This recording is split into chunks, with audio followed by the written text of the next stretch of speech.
I never thought a routine storm chase would lead to uncovering a device with the power to control the weather.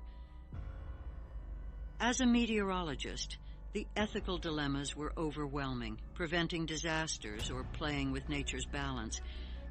And then there was Richard Black, a tech mogul with sinister plans.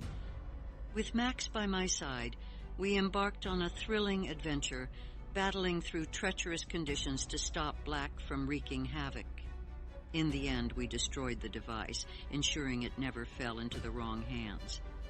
Now we continue our passion for studying natural weather phenomena, leaving behind the temptation of manipulating nature for personal gain.